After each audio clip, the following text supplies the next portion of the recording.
It's the 24th of April 1943, under the scorching Tunisian sun. Explosions rock the earth as the men of the 2nd Battalion of Sherwood Foresters take cover in their meagre trenches. Among the Allies is Sergeant John Oscroft. He has the dubious honour of holding a Piat anti-tank weapon. Leaving his job in a hosiery factory and signing up at the beginning of the war, Oscroft has seen many battles. He steels himself now, as he knows his time will come in this one. The Germans have them under fire, and just 300 yards away, a panzer squadron in a hull-down position fires upon the Allied positions. At the head of the panzer squadron is a fearsome beast. Even its name is whispered by the Allies. It's a Tiger. Armed with a powerful 88mm gun and incredible armour, these are the flagships of the German war machine. They inflict dread in even the best of tankers, let alone a battalion of infantry with just Piats at their disposal. In a rush, a few men run for an abandoned Pak 9738, searching the position that once belonged to the enemy for ammunition and turning the weapon around.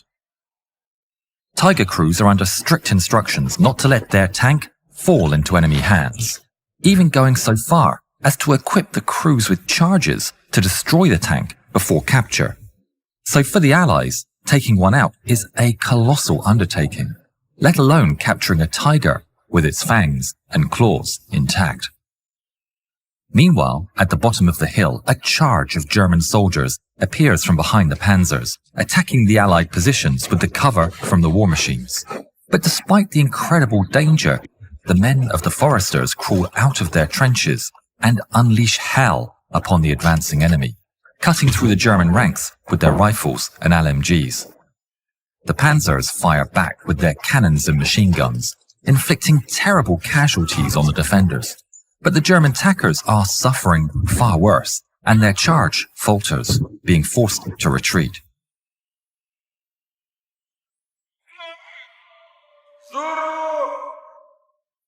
But it's not over yet. The panzers keep up suppressive fire, pinning the Foresters in place. The Foresters have the Pak, but firing down the hill doesn't even cross their minds. They would get blown up the second they expose it. Meanwhile, the Germans launch a second infantry charge, but no amount of explosions weakens the resolve of the British soldiers. They open fire on the advancing forces, relocating swiftly to evade the fury of the panzers. They expertly negotiate the storm of lead, and for a second time, the German attack comes to a grinding halt. Aboard the lead Tiger, the commander is growing impatient.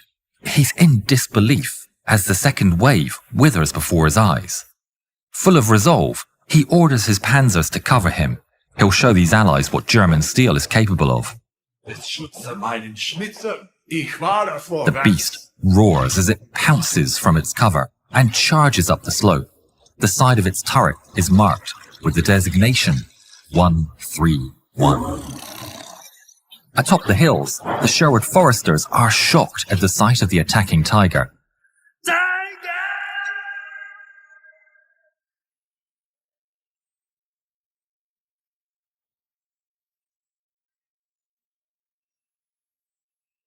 The men, right in the path of the beast, retreat for cover, while the machine gun nests unleash all they have.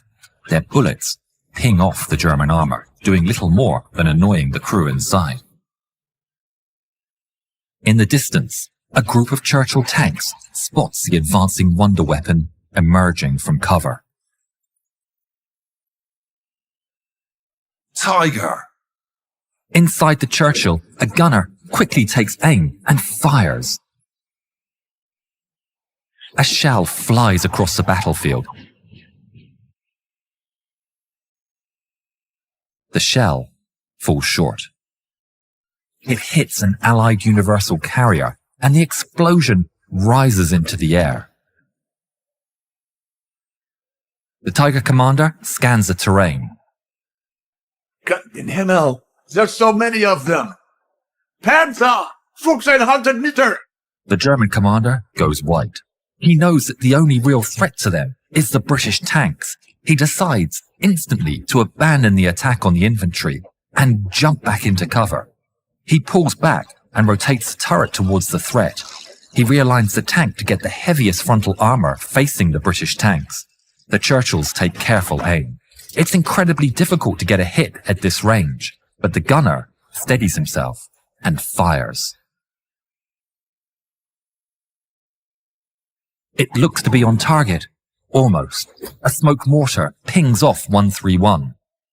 Back on the hill, Sergeant Oscroft clutches his Piat anti-tank weapon while taking cover with the soldiers.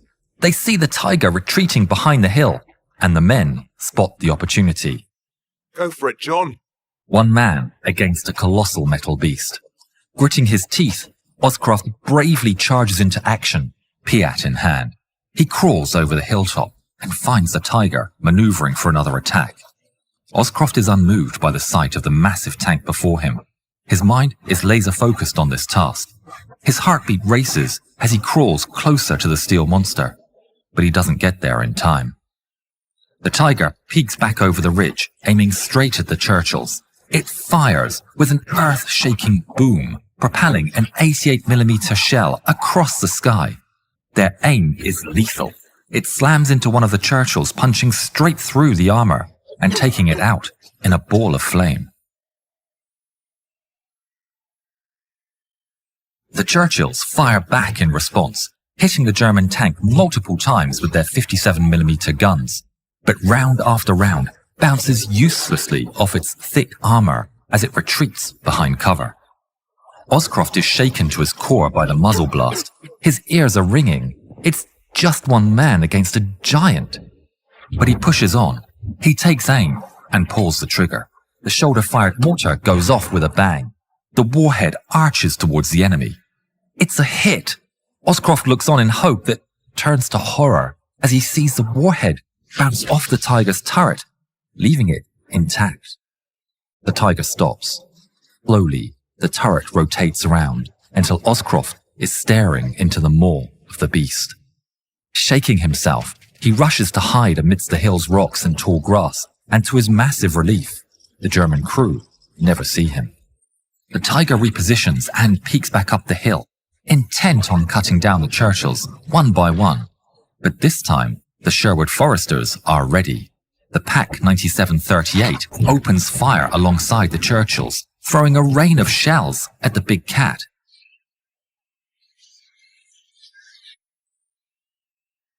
One shell impacts the Tiger left of the mantlet, failing to pierce the highly angled side armor, but shredding the mantlet trunnion along the way. The shot rips through the gun's elevation mechanism, losing valuable fractions of a second and letting the Churchills enact their revenge.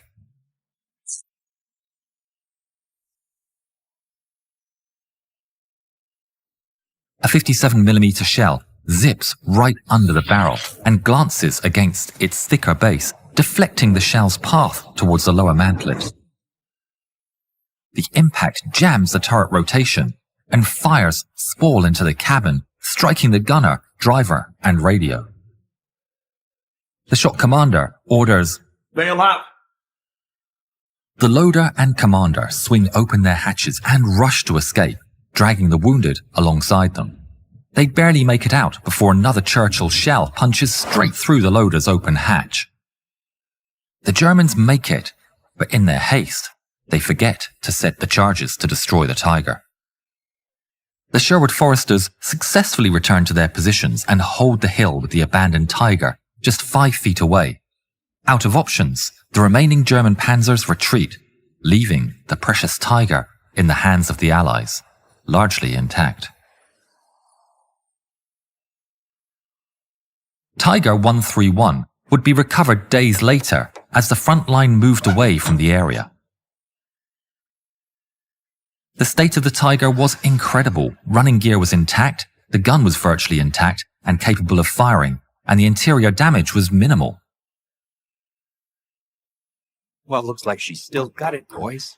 The Tiger was shown off in the recently liberated city of Tunis, where Winston Churchill and King George VI flew in for a chance to see the German monster in person.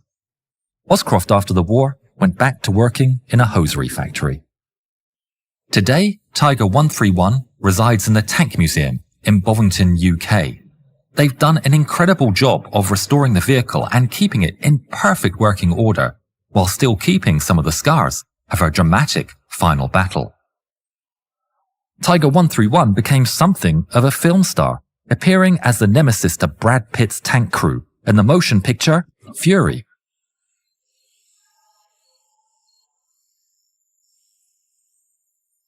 Best job I ever had. Today, Tiger 131 is the only working original Tiger 1 in the world. It's brought out twice a year during Tiger Day, an event that draws crowds from around the world. You can purchase tickets for Tiger Day at tankmuseum.org. We would like to give massive thanks to the Tank Museum for their help with our research. Any errors are entirely our own. If you haven't yet, please subscribe to the channel and please watch more videos of ours. Thank you.